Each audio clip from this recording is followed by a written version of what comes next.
Hello students, हम लोग students last class में पढ़े थे क्वेश्चन नंबर 12 तक और इस वीडियो में हम लोग देखेंगे क्वेश्चन नंबर 13 से आगे। और हम लोग पढ़े डिफरेंशियल इक्वेशन और एक्सरसाइज एनसीईआरटी का 9.4। तो चलिए स्टूडेंट्स, इस वीडियो में हम लोग देखते हैं क्वेश्चन नंबर 13 और फिर 14 और उसके बाद 16। 15 क्यों नहीं, क्योंकि 15 थोड़ा बड़ा है तो उसको एक बार ही उसको टोटल को बना लेंगे, तो 16 छोटा था उसको यहाँ पे सॉल्व कर लिए हैं। तो चलिए क्वेश्चन नंबर 13 देखते हैं। कहते हैं cos dy by d x, that means कि dy by d x angle में है, इज इक्वल टू a। और इसको सॉल्व करना है जब x इक्वल टू 0 हो और y इक्वल टू 1 हो। तो अगर cos को लेफ्ट से राइट की ओर लाएंगे हम लोग तो cos इनवर्स a होगा, तो dy by d x equal to cos inverse a। अब dx इधर डिवाइड में है, इधर आएगा मल्टीप्लाई में, तो dy equal to cos inverse a into d x. और जब ऐसा हो जाता है तो हम लोग इंटीग्रेट करते हैं, इंटीग्रेट करेंगे तो dy का इंटीग्रेशन होगा y। अब यहाँ ध्यान रखिए a है कांस्टेंट, तो यदि a कांस्टेंट हो तो sin A cos A tan A log A e to the power a sin inverse A cos inverse A, ये सब जो भी होगा वो भी कांस्टेंट होगा।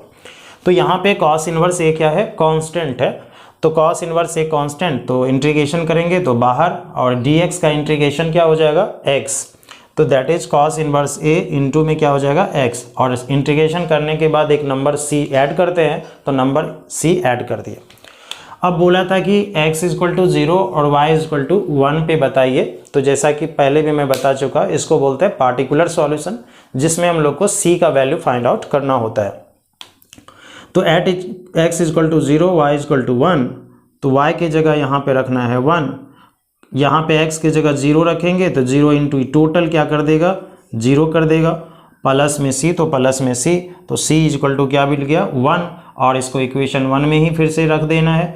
तो फ्रॉम 1 y इक्वल टू हो गया cos इनवर्स a इंटू में x, c की जगह पे कितना 1, यही हम लोग का क्या हो गया, आंसर हो गया। तो स्टूडेंट्स जब भी ये पॉइंट दे तो समझ लीजिए वो पार्टिकुलर सॉल्यूशन पूछ रहा है। पार्टिकुलर सॉल्यूशन मीन्स सी यानी आर्बिट्रेरी कांस्टेंट का वैल्यू हम लोग फाइंड आउट करके उसको उसी इक्वेशन में पुट कर देंगे। चलिए क्वेश्चन नंबर 14 देखते हैं। dy by d x equal to y into ten x, point है x equal to 0 y equal to 1। तो यहाँ पे y है तो y को इधर लाएंगे तो डिवाइड में, तो dy बाई वाई, और इधर dx डिवाइड में है, इधर आएगा मल्टीप्लाई में, तो 10x इंटू डी एक्स। यदि इंटीग्रेट करेंगे तो 1 बाय वाई का इंटीग्रल होता है log y, और 10x का इंटीग्रल होता है, सबको पता है, log ऑफ sec x। और c ऐड करते हैं तो c के बदले log c ऐड कर दिए। क्यों? क्योंकि बहुतों बार बता चुके हैं, जब भी दो टर्म log आ जाए तो c के बदले आप log c ऐड कर दीजिए, इससे आंसर छोटा हो जाता है। तो c के बदले log c ऐड कर दिए। तो अब जो है यहाँ पे log y is equal to log m plus log n, तो log m इंटू n यानी log c into sec x, log log cancel, y is equal to c into sec x, equation 1। अब point दिया था कि x is equal to 0 और y is equal to 1 पे आपको value बताना है, तो इसका जो है पॉइंट को रखना है। तो at x is equal to 0 y is equal to 1, तो y हो गया 1, c सेक 0, और सेक 0 मतलब cos 0, सेक 0 cos 0 क्या होता है 1, तो दैट मीन्स कि इम्प्लाइज किया c इज इक्वल टू 1, क्योंकि ये 1 बाई 1 क्या देगा 1, और c 1 दिया तो इक्वेशन 1 में रख दिए, तो y is equal to c के बदले 1 इंटू सेक x, तो यानी y is equal to sec x। ये हम लोग का फाइनल आंसर आ गया। इसी तरह से स्टूडेंट क्वेश्चन नंबर 16 की बात करते हैं। क्वेश्चन नंबर 15 बोले जैसा कि इसके बाद करेंगे, क्योंकि वो थोड़ा बड़ा है तो टोटल बोर्ड ले लेगा। तो 16 में कह रहा था x into y d y by d x is equal to x plus 2 into में y प्लस 2। पॉइंट दिया हुआ है 1 कोमा माइनस 1, तो पॉइंट 1 कोमा माइनस 1 का मतलब क्या हुआ कि x है वैल्यू, जो x का जो पॉइंट का वैल्यू है, कोऑर्डिनेट है वो 1 है, और y का जो है वो क्या है -1 है। तो यहाँ पे हम लोग क्या किए, ये dy है ऊपर में तो y रख लिए, तो y dy, इधर से y प्लस 2 इधर आएगा डिवाइड में, बराबर में x प्लस 2 है, और इधर x मल्टीप्लाई में है तो डिवाइड में, dx इधर से गया इधर। अब इस ऊपर में y है, बाएं में y प्लस 2 है। ऐसे इंटीग्रेशन को सॉल्व करने के लिए क्या करना पड़ता है, जब ऊपर और नीचे का पावर सेम हो जाता है अलजेब्राइक में, तब हम लोग उसको डिवाइड करना पड़ता है। ऐसे इंटीग्रेट आप नहीं कर सकते, या तो ऊपर में आप सेम बना लीजिए। तो जैसे यहाँ देखिए, नीचे था y प्लस 2, तो ऊपर में भी y प्लस 2 लिख दिए। अंतर थोड़ा सा था कि 2 नहीं था तो 2 सब्ट्रैक्ट कर लिए, ताकि 2 से 2 खत्म हो जाए, कोई फ़र्क नहीं पड़ेगा। अब इस y प्लस 2 से डिवाइड करेंगे, y प्लस 2 में भी, तो y plus 2 by y plus 2 कितना 1, माइनस है तो minus 2 by y plus 2 d y, और x से डिवाइड करेंगे तो x बाई एक्स, इधर 2 बाई एक्स डी एक्स। यहाँ पर समझे कि नहीं, ज़रा देखिए, अगर x प्लस वाई बाई 2 लिखा है तो हम लोग लिख सकते हैं x बाई 2 प्लस में y बाई 2, है ना। तो अगर आप ऐसा लिख सकते तो वही काम यहाँ पे किए हैं और कुछ एक्स्ट्रा नहीं हुआ है। अब इंटीग्रेट किए, 1 का इंटीग्रेशन y के रिस्पेक्ट में y, minus 2 constant, 1 by y plus 2 का लॉग y प्लस 2, 1 का इंटीग्रेशन x के रिस्पेक्ट में x, 2 कॉन्स्टेंट, 1 बाई x का लॉग x, और एक c जोड़ते हैं तो c जोड़ दिए। अब बोला पॉइंट 1 कोमा माइनस 1 पे इसको सॉल्यूशन लाने के लिए, तो एट 1 कोमा माइनस 1, तो y ध्यान दीजिएगा यहाँ पे y माइनस 1 है, माइनस 2, अच्छा लॉग y प्लस 2 के बदले 0 रखे हैं, ऐसा क्यों सर। अब देखिए यहाँ y की जगह माइनस 1, माइनस 1 प्लस 2 1, और लॉग 1 क्या देता है 0, तो 0 इंटू ये टोटल क्या हो जाएगा 0, तो यहाँ पे 0 लिख दिया। फिर x के जगह 1 पॉइंट में है, 2 इंटू लॉग x के जगह 1, तो लॉग 1 0, तो 2 इंटू 0 प्लस c, तो ये माइनस 2 इंटू 0, 2 इंटू 0 तो 0 ही हो गया, तो माइनस 1 बराबर 1 प्लस में c, यानी यही 3 चीज़ बचेगा, तो minus 1 equal to 1 plus c हो गया माइनस 2, क्योंकि प्लस 1 इधर लाइए माइनस 2 हो जाएगा, और फ्रॉम इक्वेशन 1 समीकरण 1 में रख देंगे, तो y minus 2 log y plus 2 बराबर x plus 2 log x, c के जगह माइनस 2। अब यहाँ पे आप बहुत सारा वर्क कर सकते हैं आंसर मिलाने के लिए। आप क्या कर सकते हैं, प्लस x को इधर ले आइए, माइनस 2 लॉग को इधर ले आइए, 2 कॉमन आ जाएगा, log m plus log n या log m by log n जो भी लगने का होगा वो सब लगाइएगा। बट ये सब करना बिल्कुल फालतू है, आप यहाँ पे ला के छोड़ दीजिए, आपका सॉल्यूशन हो चुका है, आंसर आ चुका है।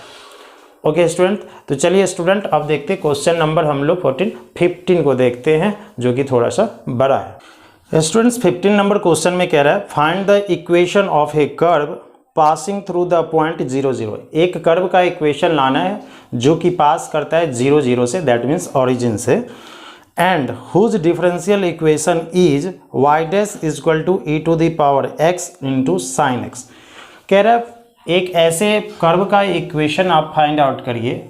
सपोज ये कर्व है जो कि 0 0 से पास कर रहा है, 0 0 से पास कर रहा है, और इसका डिफरेंशियल इक्वेशन आपको दे रहे हैं y dash is equal to e to the power x into में साइन x।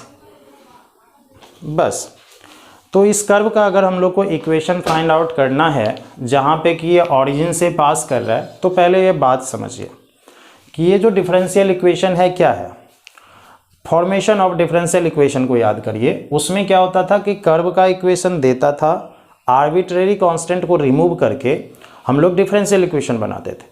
यहाँ पर डिफरेंशियल इक्वेशन दे दिया है और फिर हम लोगों को कर्व का इक्वेशन पूछ रहा है। अच्छा, वो जो आर्बिट्रेरी कांस्टेंट उसमें होता है उसको हटाने के लिए कंडीशन दे दिया कि पास किससे करता है 0,0 से। तो अगर ये 0,0 से पास करता है तो दैट मीन्स कि याद रखिए कि इसको जो सॉल्व करिएगा वो एक c आता है ना, वो c को हटाने के लिए दिया और कुछ के लिए नहीं दिया है, बस इतना ध्यान रखिए। खैर वो तो बाद की बात है, पहले तो इसको सॉल्व किया जाए। तो चलिए y डैश का मतलब होता है dy बाई डी एक्स, सबको पता है, इधर e to the power x into sine x, dy is equal to लिखेंगे हम लोग e to the power x into sine x dx। Integrate करते हैं, dy का इंटीग्रेशन y, इधर e to the power x into sine x का integration. अब यहाँ दो फंक्शन इनटू में है तो इंटीग्रेशन का बाय पार्ट्स रूल अप्लाई करना होगा, और बाय पार्ट्स में फर्स्ट और सेकेंड फंक्शन जो हम लोग मानते हैं, एक वर्ड होता है आईलेट, ILATE, आइलेट, इसके अकॉर्डिंग सेट करते हैं। ये पांचों फंक्शंस का नेम है। I for inverse trigonometric, L for logarithmic, A for algebraic, T for trigonometric, E for exponential. तो यहाँ पे देखिए एक्सपोनेंशियल पहले है लेकिन एक्सपोनेंशियल तो बाद में होता है, तो इसको थोड़ा उल्टा करना होगा, उल्टा मतलब सही फॉर्म पे लाना होगा। तो sign x into e to the power x d x, इसको इक्वेशन 1 मान के छोड़ दिए। अब इक्वेशन 1 मान के क्यों छोड़ दिए, कुछ बातें आप लोग पहले से याद रखिए। यदि एक्सपोनेंशियल हो इनटू में साइन कॉस हो, एक्सपोनेंशियल यानी e to the power x, to the power x, A to the power x हो, और क्या हो साइन या कॉस हो, ये एक फॉर्म हो गया। दूसरा सेक या कॉसिक, वनली सेक या कॉसिक का पावर ऑड हो लेकिन 1 छोड़ के, यानी सेक क्यूब, सेक का पावर 5, सेक का पावर 7, ऐसे फंक्शंस का जो इंटीग्रेशन होता है वो रिपीट हो जाता है। मतलब आप अगर सॉल्व करेंगे तो 2 बार जो ऑपरेशन करने के बाद वो फिर से रिपीट हो जाता है। ये थोड़ा सा आपको याद रखना होगा, क्योंकि जैसे हम देखें इसीलिए सोच लिए कि ये रिपीट होना ही है। क्या क्या, ई टू दी पावर एक्स यानी एक्सपोनेंशियल, इनटू में साइन या कॉस हो, या सेक कॉसेक का पावर ऑड हो लेकिन 1 छोड़ के यानी 3, 5, 7 हो, आगे भी हो सकता है। तो उसको आप क्या समझ रखेंगे कि वो रिपीट करेगा। तो चलिए ज़रा देखते हैं इसको। तो ऐसे इंटीग्रेशन को कैसे बनाएंगे भाई, तो चलिए इसको सॉल्व करने के लिए बाय पार्ट्स अप्लाई करेंगे हम लोग। तो बाय पार्ट्स अगर अप्लाई करेंगे तो यहाँ पे बाय पार्ट्स का जो रूल हम लोग पढ़े हैं वो क्या पढ़े हैं भाई, फर्स्ट कांस्टेंट सेकेंड का इंटीग्रेशन। तो sign x constant e to the power x का इंटीग्रेशन माइनस इंटीग्रेशन, इसको हम कैपिटल इंटीग्रेशन बोलते हैं, फर्स्ट का डिफरेंशिएशन यानी d sine x by d x, और सेकेंड का इंटीग्रल तो डी एक्स और होल का डी एक्स। तो y equal to sine x e to the power x का इंटीग्रेशन वही होता है, साइन का हो गया cos x और e to the power x का इंटीग्रेशन यही होता है। अगर यहाँ पे थोड़ा सा आप ध्यान देंगे तो लगेगा कि sine x e to the power x था, यहाँ हो गया cos x e to the power x, लगभग वही है, खाली साइन का नाम बदला। कोई नहीं, फिर तो आपको बाय पार्ट्स ही अप्लाई करना होगा क्योंकि इनटू में है। तो चलिए देखते हैं, y equal to sine x e to the power x, यहाँ बाय पार्ट्स लगाएंगे तो cos x constant, e to the power x का इंटीग्रेशन माइनस कॉस का डिफरेंशिएशन, डायरेक्ट लिख लेते हैं, कॉस का differentiation minus sine, minus minus plus sine x, और दूसरा का integration e to the power x का वही होता है, पता ही है आपको। ठीक, यहाँ थोड़ा डायरेक्ट कर दिए क्योंकि एक बार कर चुके हैं तो उसमें समझने में दिक्कत नहीं हो। तो sign x e to the power x minus इसका इंटीग्रेशन यही होगा, तो e to the power x into में कॉस एक्स और plus integral of sin x e to the power x d x. अब अगर आप ध्यान से देखेंगे तो हम लोग इंटीग्रेशन करने चले थे sine x e to the power x का, और फिर से यही आ गया 2 बार बाय पार्ट्स लगाने के बाद। तो ये पहले से पता होना चाहिए, अगर पता नहीं होगा तो यहाँ पे आके फंस जाएंगे आप। तो ये चीज़ का ध्यान रखिए, साइन या कॉस इंटू में एक्सपोनेंशियल, सेक या कॉसेक का पावर वो ऑड लेकिन 1 को छोड़ के, अगर ऐसा होता है तो ये काम करना है। तो अब क्या करेंगे सर, तो इसका वैल्यू, ये जो आप देख रहे हैं इसका वैल्यू क्या है, y है। तो आप लोग ध्यान दीजिएगा यहाँ पे, y equal to e to the power x sin x, हम माइनस इंटर कर रहे हैं इसमें, तो e to the power x cos x minus e plus into minus minus, और ये क्या है आपका y, तो क्या हो जाएगा माइनस y। ध्यान दीजिए, माइनस दिए तो ये माइनस, ये भी माइनस, बट ये इसका नाम, ये वैल्यू क्या है, y है, y दे दी। अब माइनस y को इधर ले आइए, y प्लस y हो गया e to the power x into sine x minus e to the power x cos x. But हम लोग यहाँ क्या लिखने वाले थे, y इक्वल टू ना, तो y प्लस y हो गया हम लोग का 2y, इधर e to the power x common है, ले लेते हैं, और हो जाएगा sine x minus cos x, और एक c ऐड करते हैं वो कर देंगे, इक्वेशन 1 मानते हैं, मान लेंगे। क्यों? क्योंकि सी को तो हटाना है आपको। तो उसके लिए आपको पॉइंट दिया है कि 0 0 से पास करता है, किसके लिए? सी को हटाने के लिए। तो पास करता है अगर 0 0 से, तो ये है कर्व का इक्वेशन, तो इसको सेटिस्फाई करेगा। तो एट 0 0, तो 2 इंटू 0 हो गया 0, ई टू दी पावर 0, साइन 0 हो गया 0, कॉस 0 हो गया 1। आशा करते हैं समझ में आ रहा होगा। y के जगह 0, 0 इंटू 2 हो गया 0, e का पावर 0, वो भी लिख सकते थे डायरेक्ट 1। चलिए देख लीजिए, e का पावर 0 1, और साइन 0 होता है 0, कॉस 0 होता है 1। तो 0 और 1 इंटू -1 हो जाएगा, तो c हो गया हम लोग का 1। अब इसको इक्वेशन में 1 में पुट कर देते हैं, तो क्या हो जाएगा यहाँ से? 2y is equal to e to the power x sine x minus cos x, c के बदले 1।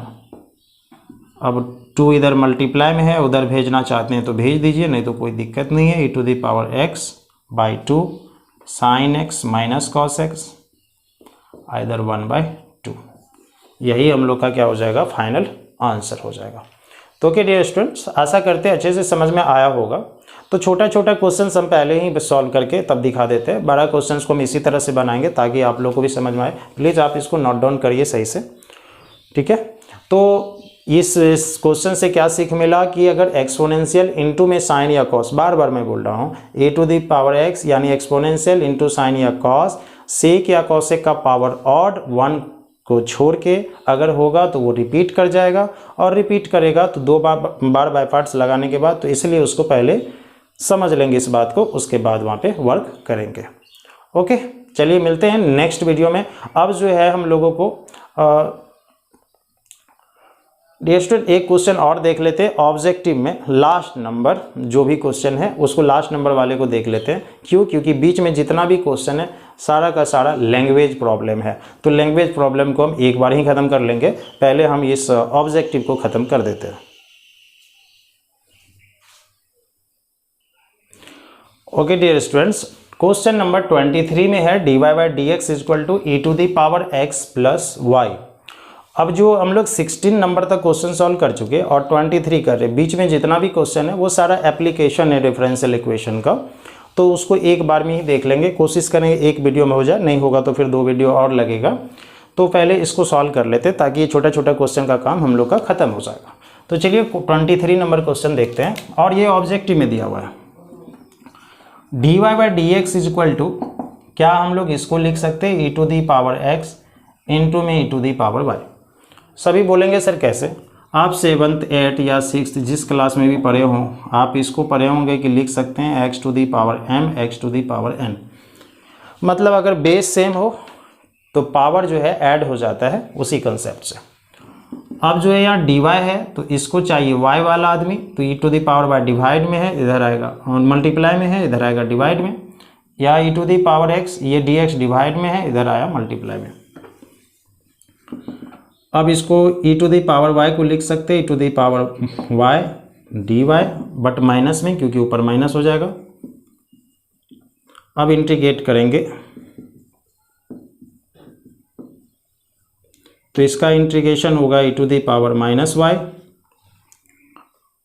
सेम हो जाता है, और y के कोफिशिएंट में -1 तो -1, ई टू दी पावर x का सेम हो जाएगा, और प्लस में एक c जोड़ते हैं, c जोड़ दिया तो हो गया minus e to the power minus y is equal to e to the power x plus में c। अब जो है इसको आप लिख सकते हैं minus e to the power minus y minus e to the power x is equal to में c, माइनस निकाल लीजिए। याद रखिए ये सब एक्स्ट्रा काम कर रहे हैं, यहीं पे आपका आंसर हो चुका। E to the power minus y plus e to the power x is equal to c, minus को उधर भेज दीजिए, माइनस c। अच्छा, कांस्टेंट को माइनस मत रखिए, वो c रहे कुछ भी रहे, तो फिर से ये c ही रहेगा, कोई फ़र्क नहीं पड़ेगा। एक तो बड़ा वाला c डाल दीजिए, k डाल दीजिए, a डाल दीजिए, b डाल दीजिए, कुछ भी डाल दीजिए, कोई फ़र्क नहीं पड़ता है। यही आपका क्या हो गया? फाइनल आंसर हो गया। तो मिला लीजिएगा ऑप्शन कौन सा है, इसमें मिल जाएगा आप लोग को। ओके स्टूडेंट, तो इस वीडियो में यहीं तक, और नेक्स्ट वीडियो में हम लोग लैंग्वेज प्रॉब्लम देखेंगे 17 से 22 तक। Okay bye.